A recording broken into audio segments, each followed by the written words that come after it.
Well, um, got all my chores done. You can see it's kind of cold in here. I can see my breath. But I do have the heat on, just on low.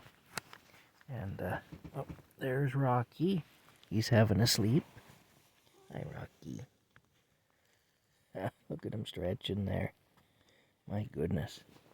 Hey, you're a good boy. You're a good boy. Anyway, he's having a sleep. Buddy, I'll tell you a story about my childhood. I'm 54 years old, and this goes back to when I was 6. So this goes back to the year 1974. Having my pasta today just brought it to mind. And it shows how different things were when I was growing up to now. And, you know how harsh discipline could be. I think what's happened is we've gone from one extreme to the other. We've gone from probably being too rough in our ways with children to being too lenient in many ways. But anyway, I think either situation will mess children up. I think the way I grew up messed me up in certain respects. But I think the way they're being raised now is messing them up too, because it's gone to the opposite extreme, you know. But this is a story anyway. On Sunday nights at our house, that was spaghetti night.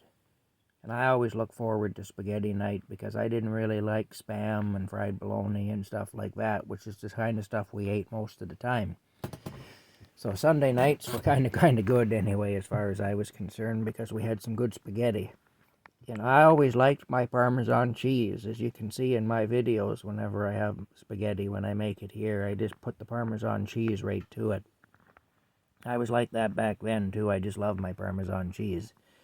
Anyway, back then though, see now, Parmesan cheese, it comes in a plastic container, you know. That's all plastic. Back in 1974, the Parmesan cheese tin was different, and it actually was a tin. It wasn't plastic.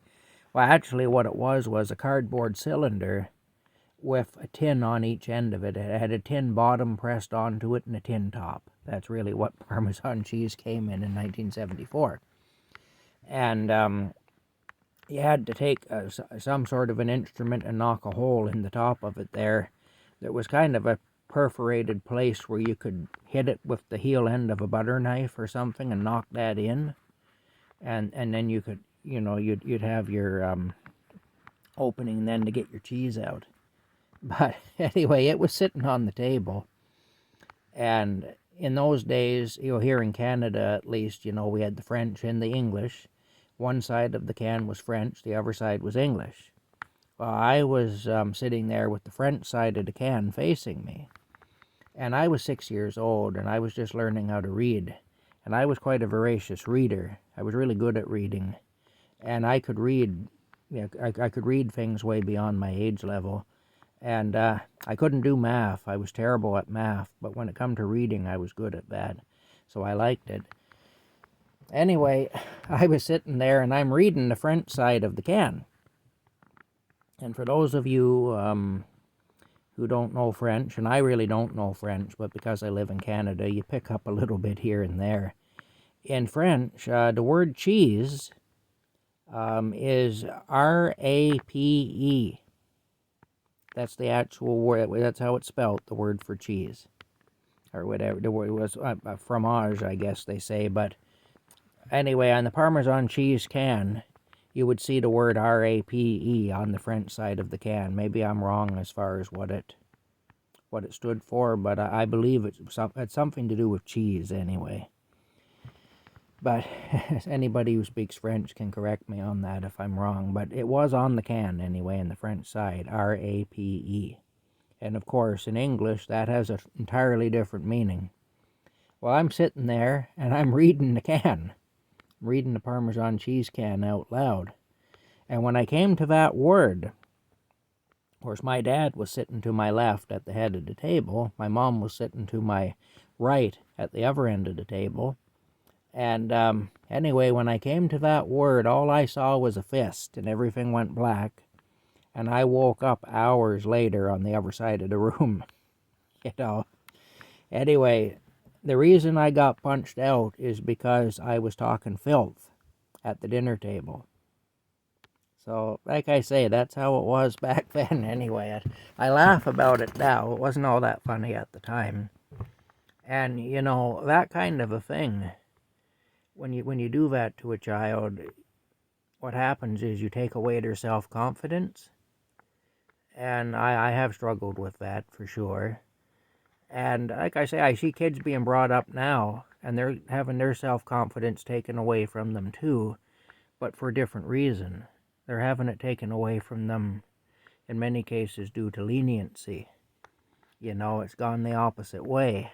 And having things done for them and not having to face up to hard things like we had to. And, you know, and in some ways, too, though, they have to face up to hard things we didn't have to face up to. But hard things that a child really shouldn't have to face up to.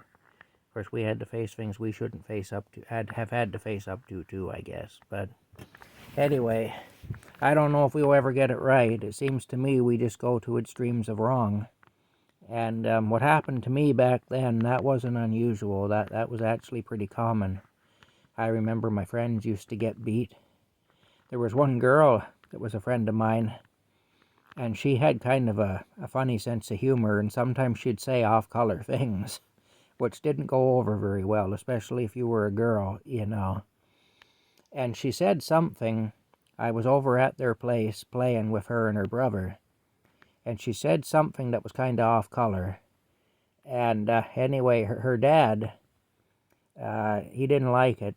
And she got into a lot of trouble anyway. I'll just put it that way. She got beat pretty severely for it. And that's just how it was, though, you know. I'm running out of time here on my phone, so I'm going to stop now. But you get the idea. Anyway, just an old memory from my childhood, that's all. And